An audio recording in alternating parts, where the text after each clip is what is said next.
આખા દિવસમાં તમે સમાચાર સાંભળ્યા કે નથી સાંભળ્યા? અને જો તમે નથી સાંભળ્યા તો તમારે ચિંતા કરવાનું કામ નથી. આજના વિડીયોમાં અમે 10 એવા મોટા સમાચાર લઈને તમારી માટે આવ્યા છીએ જે તમારે જાણવા જરૂરી છે. અને શરૂઆત આપણે પાકિસ્તાનથી કરીએ તો પાકિસ્તાનમાં અત્યારે ડરનો માહોલ જોવા મળી રહ્યો છે.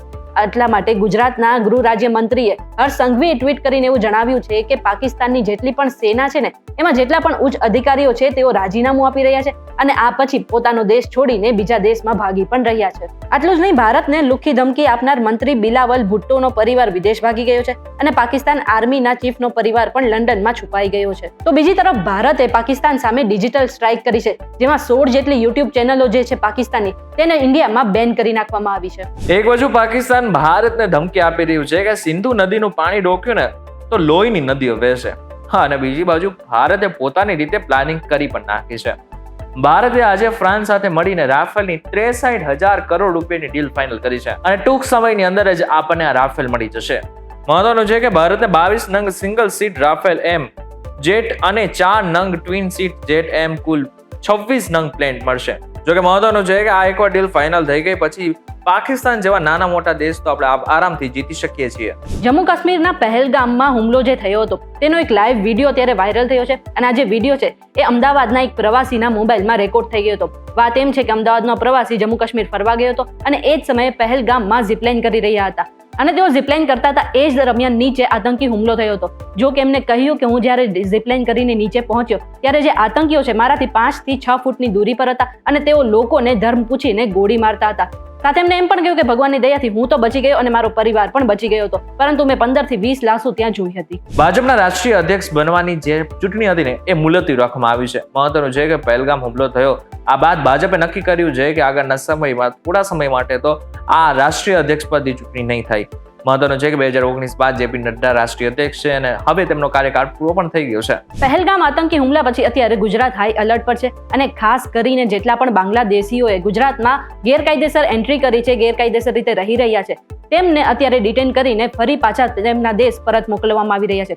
એવામાં આજે વડોદરા પોલીસે આશરે 200 જેટલા લોકોની અટકાયત કરી હતી અને અત્યાર સુધી 14 જેટલા બાંગ્લાદેશીઓ વડોદરામાંથી ઝડપાઈ પણ ગયા છે. વડોદરાની જેમ અમદાવાદમાં પણ ગેરકાયદેસર બાંગ્લાદેશીઓ પકડાયા છે, જેનો આંકડો અત્યારે 143 સુધી પહોંચી ચૂક્યો છે. મહત્વનું છે કે આગળના સમયમાં આ બધા જ બાંગ્લાદેશીઓને પોતાના દેશમાં પરત મોકલવામાં આવશે, ડિપોર્ટ કરવામાં આવશે. આ સાથે જ અત્યારે 100 લોકોની યાદી તૈયાર કરવામાં આવી છે.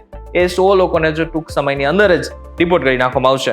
હમણાં 2 દિવસ પહેલા ગુજરાતમાં અનેક જગ્યા પર વરસાદી છાંટા પડ્યા હતા, તો એવામાં હવે અત્યારે ગુજરાતમાં યલો એલર્ટ આપી દેવામાં આવ્યું છે. એટલે કે આવનાર 2 થી 3 દિવસોમાં ગુજરાતમાં કાળઝાળ ગરમી પડશે અને ખાસ કરીને સૌરાષ્ટ્રના પટ્ટામાં અને મોરબી અને સુરેન્દ્રનગરમાં યલો એલર્ટ આપવામાં આવ્યું છે. એટલું જ નહીં, રાજકોટમાં પણ પારો જે છે એ 45 ડિગ્રીને પાર પહોંચી જાય એવું પણ કહેવામાં આવી રહ્યું છે અને આ જ માટે સરકારે લોકોને અપીલ કરી છે કે બપોરના સમયે લોકો પોતાના ઘરની બહાર ન નીકળે.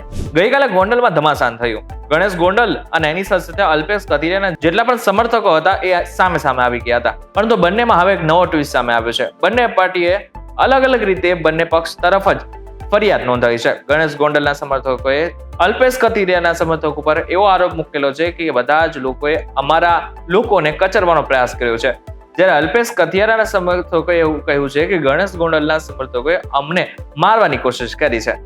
આજે જમ્મુ કાશ્મીરના મુખ્યમંત્રી ઓમર અબ્દુલ્લાએ એવું કહ્યું છે કે હું ક્યાં મોઢે સરકાર પાસે જમ્મુ કાશ્મીરને પૂર્ણ રાજ્યનો દરજ્જો મળે એવી માંગ કરી શકું. વિધાનસભાના વિશેષ સત્ર દરમિયાન સ્પીચ આપતા ઓમર અબ્દુલ્લાએ કહ્યું કે અમે માર્યા ગયેલા 26 લોકોના પરિવાર સાથે છીએ અને તેમના પ્રત્યે સહાનુભૂતિ પણ ધરાવીએ છીએ. આ એવો સમય નથી જ્યારે આપણે જમ્મુ કાશ્મીર માટે કેન્દ્ર સરકાર પાસેથી પૂર્ણ રાજ્યના દરજ્જાની માંગ કરીએ. હું ક્યાં મોઢે જમ્મુ કાશ્મીરને પૂર્ણ રાજ્ય દરજ્જો આપવાની માંગ કરી શકું. આપણે હંમેશા રાજ્યનો દરજ્જો માંગીશું, પણ જો હું અત્યારે એવી માંગ કરીશ તો મારા પર લાનત છે. સાથે એમને એમ પણ કહ્યું કે આવી સસ્તી રાજનીતિ અમે નથી કરતા અને એમ પણ કહ્યું કે જમ્મુ કાશ્મીરમાં અત્યારે જે લોકો ફરવા આવે છે તેમની જે સેફટી છે તેમની જવાબદારી અમારી પોતાની છે. પહેલગામ હુમલા બાદ હવે પાકિસ્તાન અને ભારત વચ્ચે તણાવ વધી ગયું છે.